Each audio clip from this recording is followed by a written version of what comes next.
This is a primer on cultural memory.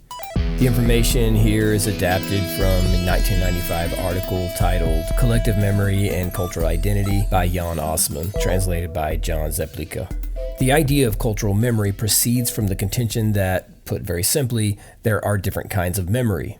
Cultural memory, then, is distinguished by its distance from everyday life. It is not as focused on the here and now as some other types of memory like sensory or procedural memory. It is not interested in where you put your phone, whether you locked your door when you left the house, or whether something you are touching is hot or cold. It is also not as concerned with communicative or social memory, which are more linked to the recent past and the present. Rather, cultural memory anchors itself in fixed points and fateful events of the past, which are preserved and communicated over time.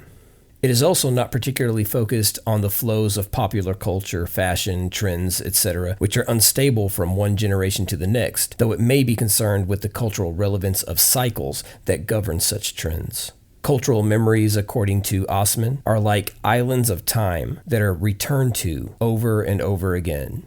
Festivals, rituals, retold stories, cultural artifacts, etc.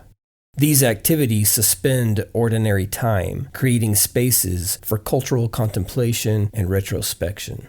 Key characteristics of cultural memory include 1. Concretion of identity. Cultural memory preserves the collective knowledge that a group uses to define itself. It establishes identity through a schismogenetic process of inclusion, this is us, and exclusion, this is our opposite. According to Osman, this behavior is driven by a need for identity and a conscious effort to maintain a self-image. Culture makes having a self easier by giving individuals access to cultural materials that form the contours of self-awareness and inform the contents of self-expression. 2. Reconstruction.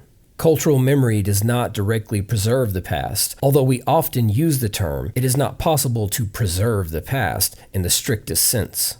What actually happens, according to Osman, is that cultural memory reconstructs the past on demand through musings, conversations, etc., or according to a schedule, such as recognized holidays, in the present.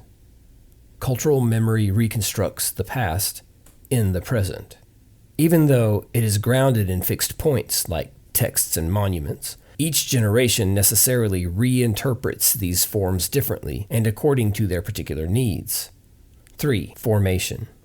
Knowledge is unstable and nebulous. Objectivization is the formation of cultural memory into transferable things like texts, images, rituals, monuments. Instead of remaining entirely nebulous, cultural memory is transformed into objects that can be interacted with directly. Its formation is versatile. That is, it doesn't really matter what object or form the knowledge takes, as long as it functions to contain and transfer cultural memory. 4. Obligation.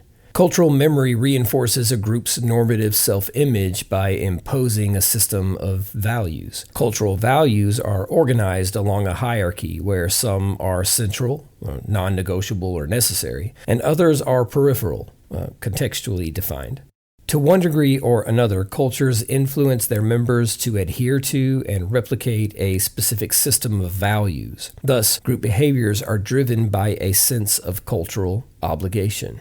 5. Reflexivity. Cultural memory reflects on itself in at least 3 ways.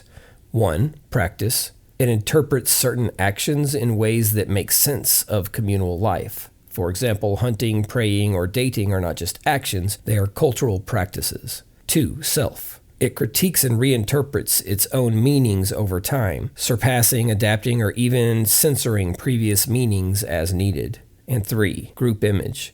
The group's self-image itself becomes an object for reflection, allowing the group to engage in metacultural communication. Cultures may reconsider the value and meaning of monuments. They may make significant adjustments to school curricula or ceremonial activities, or they may issue public apologies or explanations for past actions that they have grown to regret.